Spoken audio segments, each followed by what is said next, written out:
Apa? Cari anak itu? Malam petang seperti ini? Gila ya kamu. Erna meninggal, Sri. Muntah darah. Erna sudah menjadi korban salah satu bonekanya. Tinggal kita.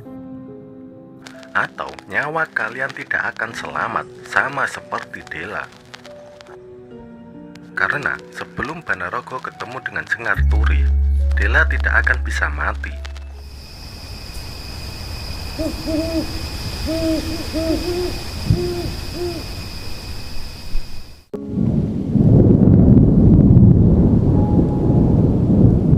Meski cahaya matahari sudah terang benderang, namun di bawah pohon ini seakan cahaya itu tidak bisa menyentuhnya. Kehitaman dari rimbunnya dedaunan pohon beringin ini menciutkan nyali siapapun yang ada di sekelilingnya. Sri menelusuri pohon besar itu sampai ia menemukannya. Sri menemukan sebuah kuburan dengan batu nisan bertuliskan sebuah nama yang familiar, Dela Atmojo. Butuh waktu untuk memproses informasi itu, namun Sri mencoba menolak pikiran itu. Dela sudah meninggal kah? Batin Sri terguncang. Ia kini tersesat dalam pola pikirnya sendiri. Entah apa yang Sri pikirkan, ia langsung menggali tanah keras itu dengan jemarinya. Manakala tanah itu mulai menyakiti jari jemarinya, Sri mencari bebatuan untuk terus membongkar kuburan itu. Ia merasa ada yang salah dengan kuburan ini, termasuk ukurannya yang tidak terlalu besar. Benar saja, apa yang Sri lakukan tidak sia-sia. Ia sampai di sebuah kotak kayu yang terbuat dari jati. Sri mengeluarkannya dari sana, membongkar penutup kotaknya. Di sana, ia menemukan sebuah boneka pasak jagor, seperti yang pernah Sri lihat. Hanya saja, boneka yang ini dililit dengan rambut hitam. Sri memeriksanya. Rambut hitam itu panjang melilit boneka. Tepat ketika akan membukanya, tiba-tiba terdengar suara tertawa cekikikan yang membuat Sri terdiam sejenak memperhatikan sekitar. Tidak ada siapapun di sana.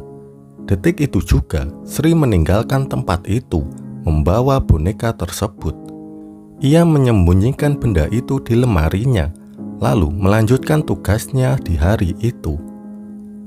Erna dan Dini tidak ada yang curiga karena ia melihat Sri keluar dari kamar. Mereka membersihkan sekitaran rumah, menyelesaikan tugas mereka sebelum malam datang. Mbah Tamin belum akan pulang hari ini. Malam sudah datang. Sri ada di dapur. Ia baru saja melihat Dini mengambil air. Malam ini tugasnya membasuh Dela di kamar, sedangkan Sri memasak untuk esok hari. Erna ada di dalam kamar sendirian. Ketika tugas Sri selesai, ia berniat pergi ke kamar. Firasatnya tiba-tiba memburuk saat ia menuju ke kamar. Sri berhenti sejenak.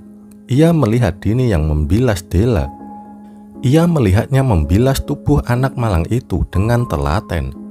Kemudian, ia lanjut ke kamarnya.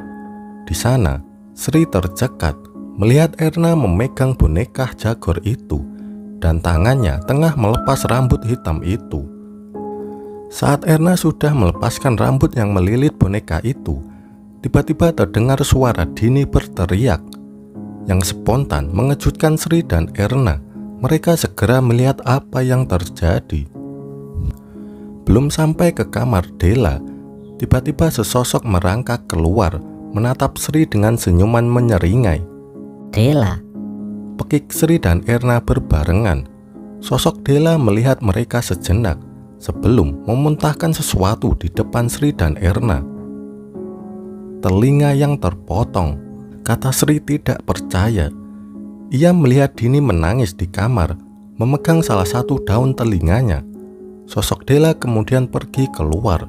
Sebelum Dela pergi keluar rumah, Sri sepintas melihat di salah satu kaki Dela masih ada satu ikatan tali hitam. Apa yang membuat Dela bisa lepas dari ikatan itu? Dini masih menangis, sementara Erna cuma bisa diam tidak mengerti. Kini mereka menatap hutan gelap itu dari dalam rumah. mereka harus bertanggung jawab mencari Della di tengah hutan ini, atau orang tua itu akan membunuh mereka bertiga saat ia kembali esok hari. Sri melangkah masuk ke dalam kamar, di mana ia melihat Dini masih menangis, menutupi salah satu daun telinganya. Ia hanya terduduk.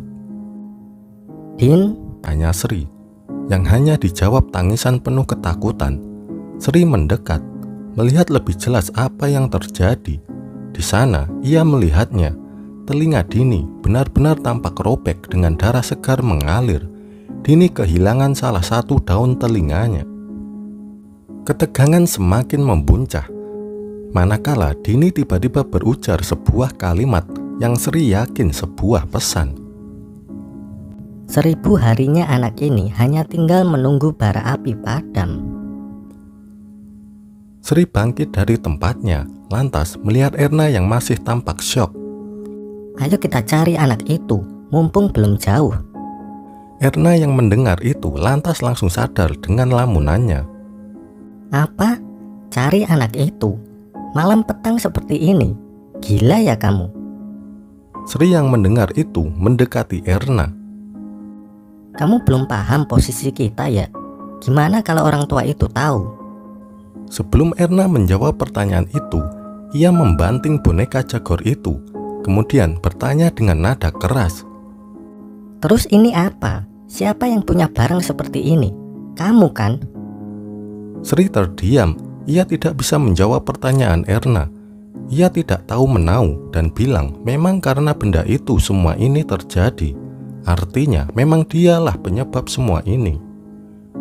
Dengan setengah pasrah, Sri berucap, "Jaga Dini, biar aku yang cari anak itu." Sri mengambil satu lampu petromak yang tergantung di dapur, lantas pergi keluar, menembus kegelapan hutan yang sudah memanggil sedari tadi. Baru saja ia keluar, Sri bisa merasakan hembusan angin dingin yang langsung menusuk tulang.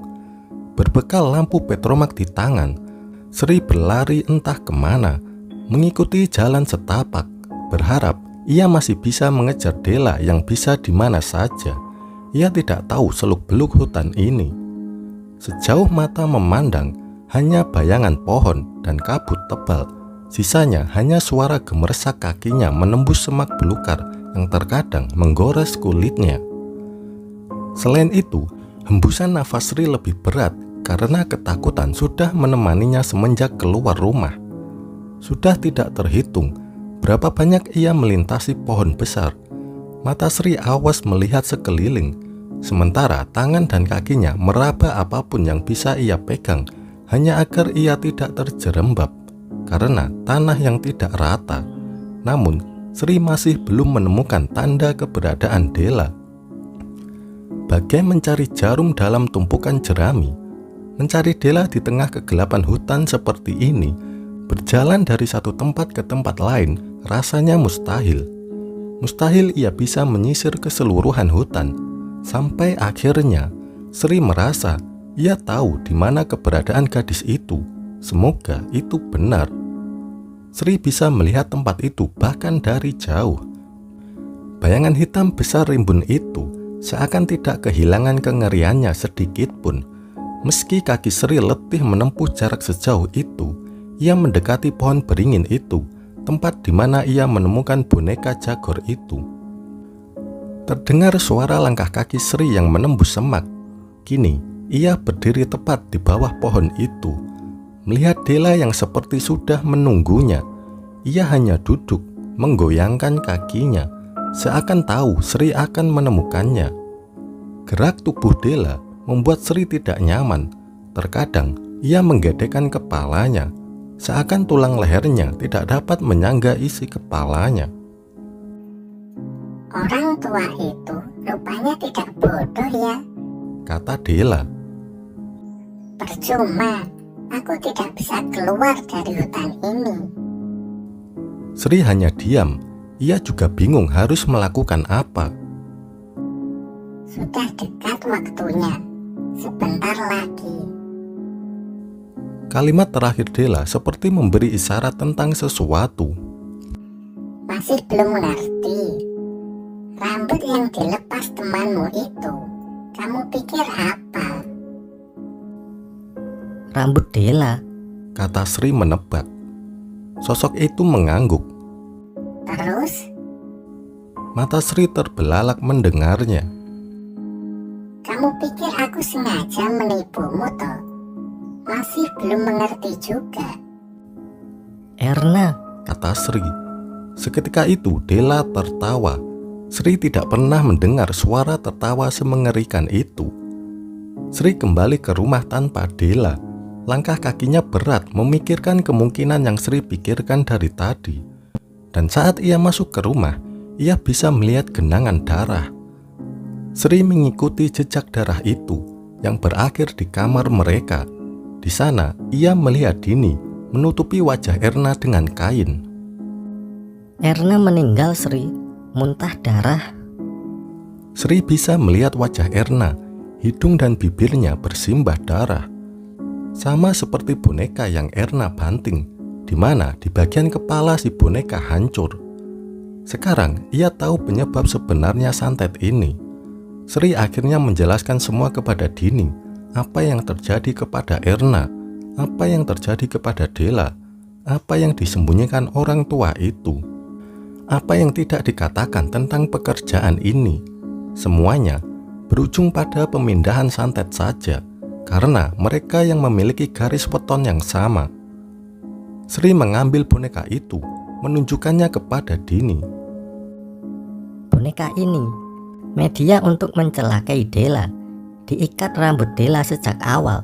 Siapa yang berani membukanya harus siap menerima konsekuensinya. Santetnya si Dela. Masalahnya, bila orang biasa yang melakukannya hanya mendatangkan kematian belaka. Beda lagi, jika yang membuka boneka ini satu garis weton yang sama dengan Dela, yaitu kita. Bisa membunuh, bisa meringankan beban untuk Dela. Aku yakin bonekanya nggak hanya satu, bisa 3-10. Aku tidak tahu, tapi Erna sudah menjadi korban salah satu bonekanya. Tinggal kita. Bodohnya aku tidak mengira Erna akan membanting bonekanya yang sudah jadi pengganti penerima santet itu. Jadi, bila boneka itu rusak, dia yang membuka ikatan itu akan menerima akibatnya. Dini yang mendengar itu hanya diam, wajahnya kebingungan. Malam itu mereka lalui dengan akhir yang tragis. Keesokan harinya, mobil Sugik datang. Sri dan Dini sudah menunggu mereka. Mbah Tamin yang pertama keluar, diikuti Sugi sang sopir. Ia menggendong Dela di punggungnya, dan tampaknya Mbah Tamin dan Sugi sudah tahu semuanya. Yang tidak diketahui oleh mereka adalah Erna meninggal. Melihat hal itu, wajah Mbah Tamin merah padam. Ia tidak berbicara banyak, hanya mengatakan, mereka harus membawa Erna pulang. Kematian Erna di luar perkiraan Mbah Tamin. Namun, ketika Sri ingin bertanya lebih jauh tentang ini, Mbah Tamin menatapnya dingin. Tutup mulutmu, bayi tidak tahu apa-apa, gegabah sekali. Itu adalah terakhir kalinya Sri keluar dari hutan itu. Tidak ada percakapan apapun selama di mobil. Mereka menuju kediaman Mbah Krasa. Sri dan Dini duduk di luar rumah. Di dalam, ia bisa melihat Mbah Krasa tampak berbicara serius dengan Mbah Tamin. Entah apa yang mereka bicarakan. Namun, Sri tidak tahu lagi harus apa. Ia hanya ingin pamit saja. Namun, siapakah dia dengan konsekuensinya bila ia memilih pamit? Seperti halnya dirinya, Dini pun sama. Bila pekerjaan dengan gaji besar itu memiliki resiko di luar nalar seperti ini, tidak akan ada orang waras yang mau menerimanya. Setelah menunggu lama, Sri dan Dini dipanggil untuk menghadap Mbah Krasa. Sri dan Dini melangkah masuk. Ia dipersilahkan duduk. Memandang wanita yang selalu saja membuat Sri merasa segan setiap melihat matanya. Saya ikut sedih mendengar nasib temanmu, tapi saya sudah menjamin keluarganya akan dapat semua kewajiban yang memang pantas dia dapatkan. Sekarang katakan, apa yang ingin kamu bicarakan sama saya? Saya mau mundur, Mbah. Mbah Krasa memandang Sri cukup lama. Ada jeda keheningan di antara mereka. Suasana itu sama sekali tidak mengenakan bagi Sri dan Dini sebelum Mbah Krasa tersenyum. Boleh, tapi aku tidak menjamin nyawamu ya, Nduk. Sri dan Dini melihat satu sama lain. Mereka tidak mengatakan apapun lagi. Sekarang gimana? Mundur? Tanya Mbah Krasa. Matanya mengintimidasi. Tidak, Mbah. Kata Dini dan Sri bersamaan. Mbah Krasa mengangguk puas. Seharusnya tidak perlu ada korban kalau kalian mengikuti apa yang Simbah katakan. Cuma butuh nurut saja. Apa susahnya dengerin orang tua? Mbah Tamin menatap Sri. Sri menyimpan sesuatu yang selama ini ia tahu, bahwa dalang dibalik semua ini adalah si Mbah Tamin sendiri. Namun Sri masih merasa ia tidak memiliki bukti apapun. Mata Mbah Tamin sepertinya mengawasinya, tidak memberinya ruang leluasa untuk bicara dengan Mbah Krasa secara pribadi. Namun entah bagaimana, sekelebat pikiran itu muncul. Sri lantas mengatakannya apa yang ia temukan di kamar Mbah Tamin. Bahkan Sri menunjukkan boneka yang ia temukan di bawah pohon beringin, sebuah pesan dari cucunya, Dela Atmojo. Mendengar itu, Mbah Krasa mengerutkan kening. Ia diam. Mbah Krasa memandang Mbah Tamin yang sedari tadi diam berdiri. Lalu ia tertawa, membuat Dini dan Sri tersentak. Seakan ucapan Sri hanya omong kosong. Lalu Mbah Krasa bertanya ke Mbah Tamin. Kamu belum cerita toh ke anak-anak ini apa yang sebenarnya terjadi? Ucap Mbah Krasa dengan tenang. Sok tahu, kata Mbah Tamin. Beliau mengambil sesuatu di sakunya, boneka yang sama, termasuk foto keluarga Atmojo. Sri terlihat bingung, apa yang terjadi sebenarnya. Saya ceritakan semuanya, dengarkan. Tapi bila aku sudah cerita, apa yang akan terjadi sama kalian tidak akan bisa dicabut. Kalian harus nurut ya. Nurut sampai Dela bisa selamat, atau nyawa kalian tidak akan selamat sama seperti Dela. Sri dan Dini masih diam mendengarkan. Santet Sewudino, itu namanya. Santet yang bisa membunuh garis keluarga besar melalui sukma anak terakhir. Keluarga Atmojo sebenarnya sudah memiliki musuh di mana-mana. Jadi, asal muasal semua ini karena saya lengah mengawasi keluarga ini. Saya tidak pernah menduga sebelumnya bila Dela akan menjadi target santet ini. Karena santet ini adalah santet untuk para pendosa yang juga akan menghabisi keluarga yang mengirim santet ini. Suara Mbah Tamin terdengar keras, menahan dendam kesumat atas insiden ini. Media yang digunakan santet ini bermacam-macam. Salah satunya melalui boneka yang diisi rambut keluarga yang ingin dihabisi. Nasib Dela sekarang ada di boneka ini. Masalahnya, saya tidak tahu di mana saja boneka itu ditanam. Dan ada berapa saya tidak tahu. Boneka yang kamu temukan adalah salah satu dari boneka yang saya temukan di rumah ini. Saya sengaja menanam boneka itu di sana, biar nanti saat waktunya tepat bisa digunakan untuk meringankan beban sakit Dela.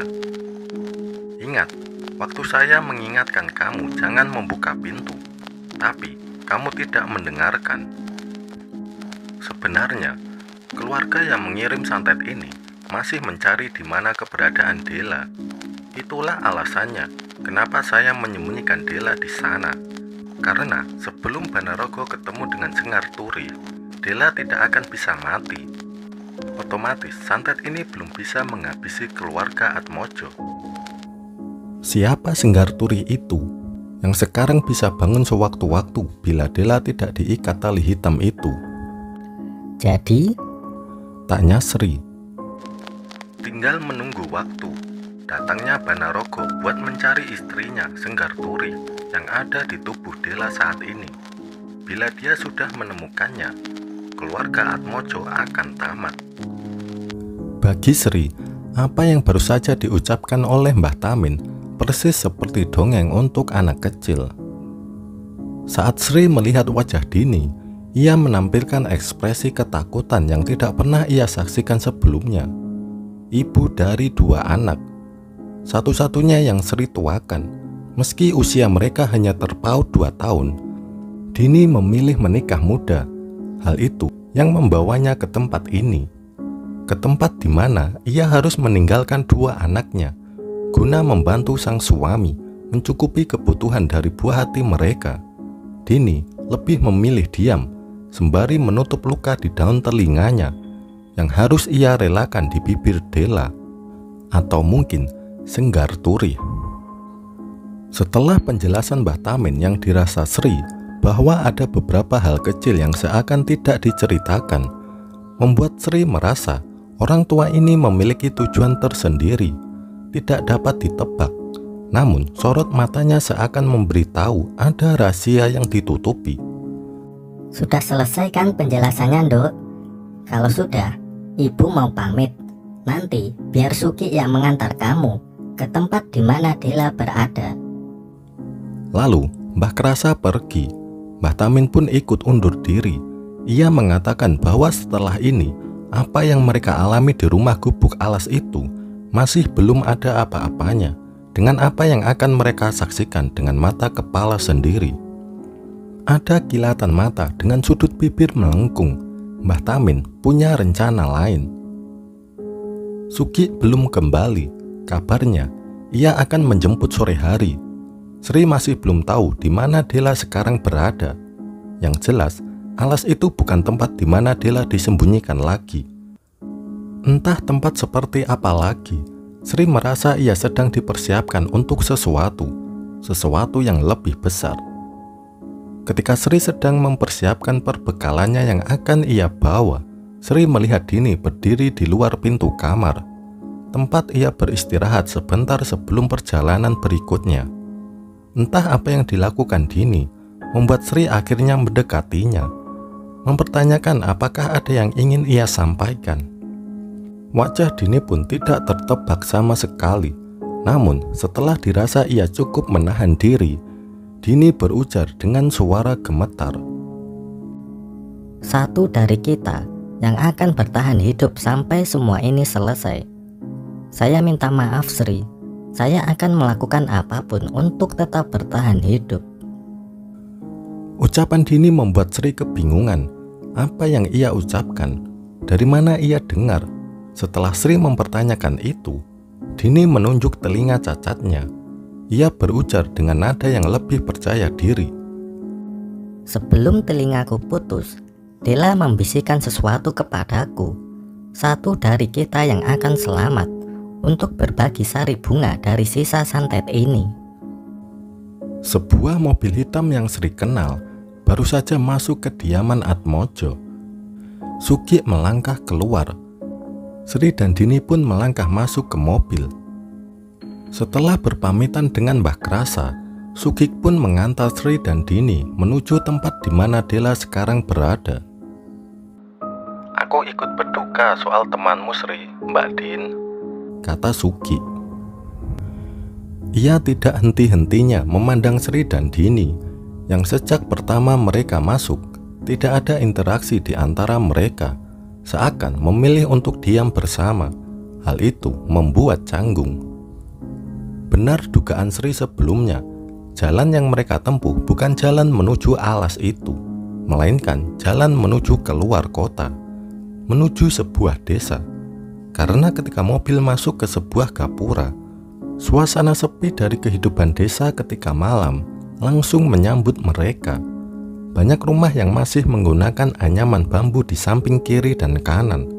Setiap jengkal rumah saling berjauhan. Dari dalam mobil, Sri hanya bisa mengamati bahwa tempat ini tidak berbeda jauh dari nuansa ketika mereka tinggal di hutan.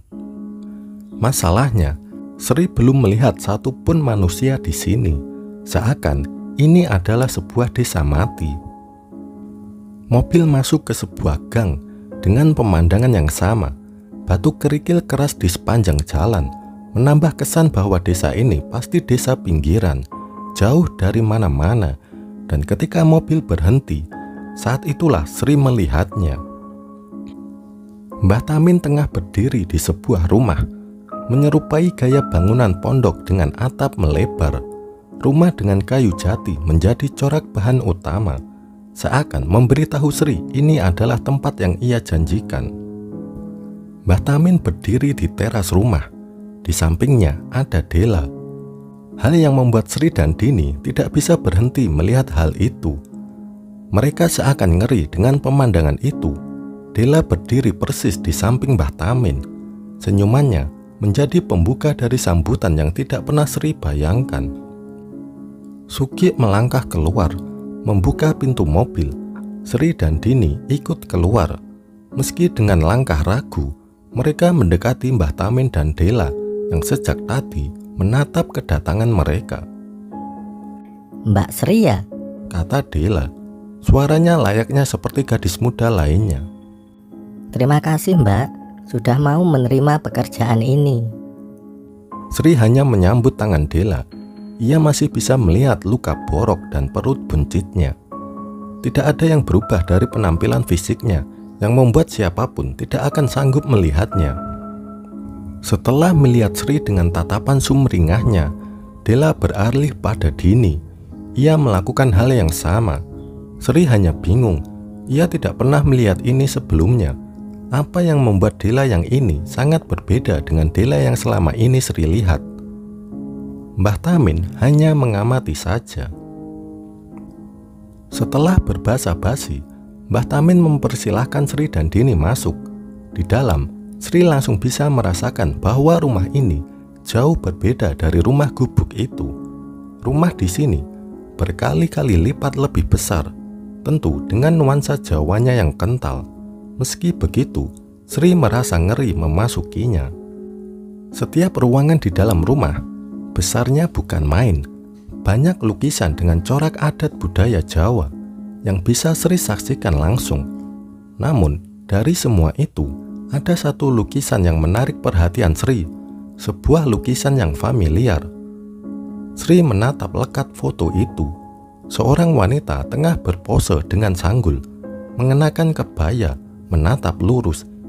Ia tengah memegang jabang bayi. Yang membuat Sri tidak bisa mengalihkan perhatiannya adalah jabang bayi di lukisan itu memiliki dua kepala. Sri, kamarmu ada di belakang. Ayo aku antar, kata Mbah Tamin. Sri baru menyadari Dini tidak ada di belakangnya, entah kemana. Ia mengikuti Mbah Tamin menelusuri setapak demi setapak dan melihat banyak ruangan tanpa pintu. Kamar Sri hanya ruangan kecil dengan beberapa perabot tua. Ia tidak lagi sekamar dengan Dini. Hanya ada jendela yang ditutup oleh gorden. Di sana Mbah Tamin mengatakannya, kalau sudah jam 12 malam, pintu kamarmu jangan lupa ditutup. Jangan sampai kamu buka ya.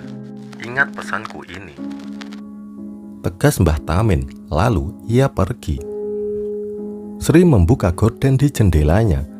Ia bisa merasakan bahwa keberadaannya di sini tidak ada bedanya dengan keberadaannya di alas itu.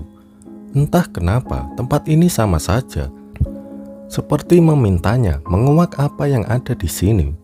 Sebelum ia melihat Dela, baru saja melewati kamarnya, menatapnya lalu menghilang dengan senyuman yang memancing keingintahuan. Sri sudah mengunci pintu kamar dan jendelanya. Kini ia berbaring di atas kasur tua yang setiap ia bergerak mengeluarkan suara tidak mengenakan. Hanya dengan menatap cahaya lilin di meja, Sri merasa aman. Selebihnya, ia terjaga, tidak bisa tidur dengan pertanyaan di pikirannya. Waktu terasa begitu lambat. Setiap ketukan detik yang Sri bayangkan terasa mengambang dalam sepi di kamar itu. Lalu, terdengar suara lirih. Suara yang membuat Sri merasa tidak sendiri lagi. Suara itu terdengar dari luar kamar. Mbak Sri, ini aku Dela. Mendengar itu, Sri langsung tercekat. Entah apa itu, suara itu seakan mengancamnya. Mbak sudah tidur. Ini aku Dela, Mbak.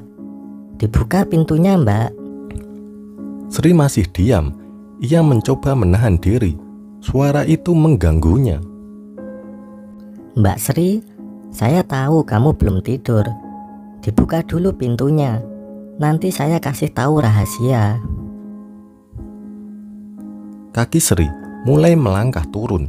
Ia beranjak dari tempatnya. Namun, ia masih ragu. Sri belum menjawab. Ia masih diam, membiarkannya ditelan sunyi, diobrak-abrik sepi, sampai keheningan itu menguasainya.